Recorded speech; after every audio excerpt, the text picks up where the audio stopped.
عبادت کا تصور صرف نماز تک محدود ہے، صرف نماز تک محدود ہے۔ لوگ سمجھتے ہیں عبادت صرف نماز پڑھنے کو کہتے ہیں۔ امام غزالی فرماتے ہیں کہ 10 چیزیں عبادت ہیں، 10 چیزیں عبادت ہیں۔ فرماتے ہیں 10 چیزیں عبادت ہیں،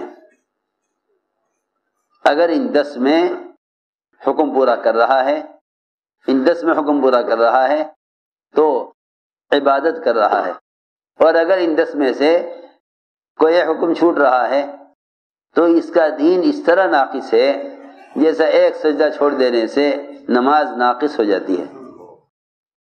ایک سجدہ چھوڑ دینے سے نماز ناقص ہو جاتی ہے۔ آپ ساری نماز پڑھیں خشوع و خضوع کے ساتھ، ایک سجدہ چھوڑ دیں، نماز ناقص ہو جائے گی۔ اس ناقص نماز سے ناقص نتائج مرتب ہوں گے، کیونکہ جو عمل ناقص ہوگا وہ عمل کرنے والے کے لیے بد دعا کرے گا۔ نماز کی بد دعا ہے، نماز کی بد دعا ہے نمازی کے لیے۔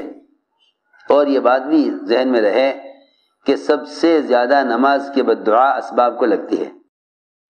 نماز کی بد دعا سب سے زیادہ اسباب کو لگتی ہے، کیونکہ سب سے زیادہ نماز کو اسباب کے لیے بگاڑا جاتا ہے۔ اسباب کے لیے نماز کو بگاڑا جاتا ہے، اس لیے کہ حج کا، زکوٰۃ کا، روزے کا عمل یہ تو کوئی زندگی میں ایک مرتبہ، اور زکوٰۃ اور روزہ سال میں ایک مرتبہ آتے ہیں۔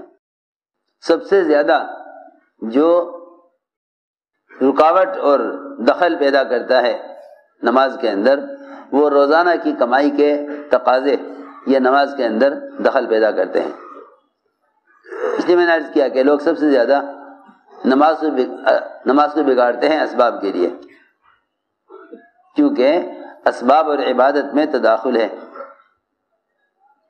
اسباب اور عبادات میں تداخل ہے۔ جی ہاں، ایک کام میں لگو گے اگلی نماز کا وقت آ جائے گا، پھر کسی کام میں لگو گے دنیا کے، اگلی نماز کا وقت آ جائے گا۔ اسباب اور نماز میں تداخل ہے، اسباب اور نماز میں تداخل ہے، اس لیے سب سے زیادہ بد دعا اسباب کی نماز جو ہے اسباب کو نماز کی لگتی ہے، سب سے زیادہ بد دعا۔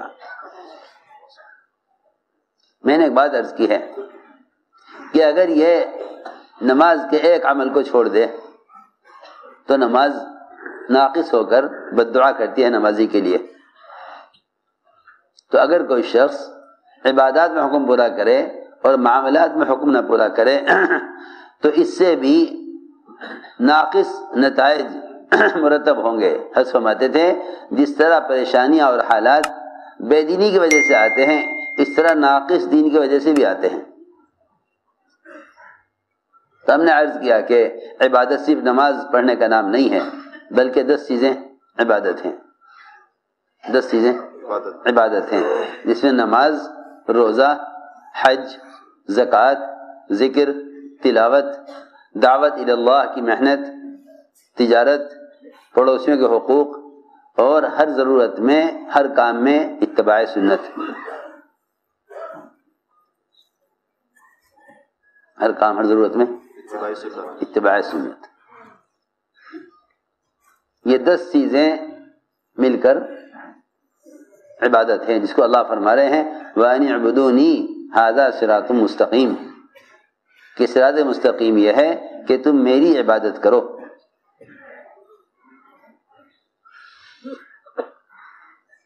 لیکن اس زمانے میں تصور یہ ہے کہ صرف نماز پڑھنا عبادت ہے، اسی لیے لوگ سمجھتے ہیں کہ مسلمان اللہ کے غیر کے سامنے نہیں جھکے گا،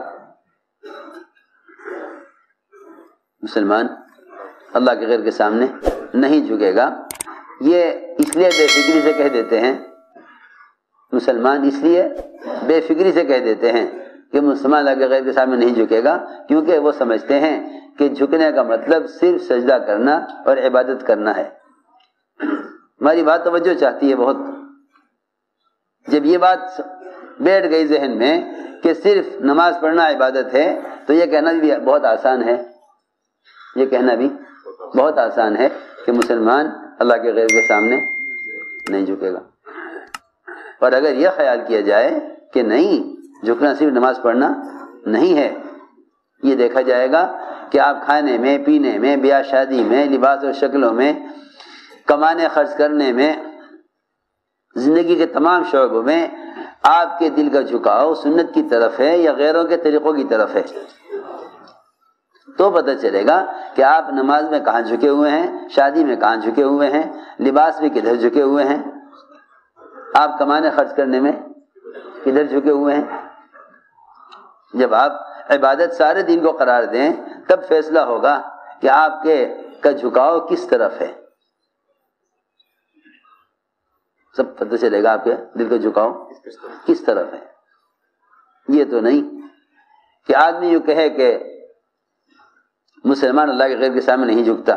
یہ نہیں، جھکاؤ صرف نماز میں نہیں دیکھا جائے گا،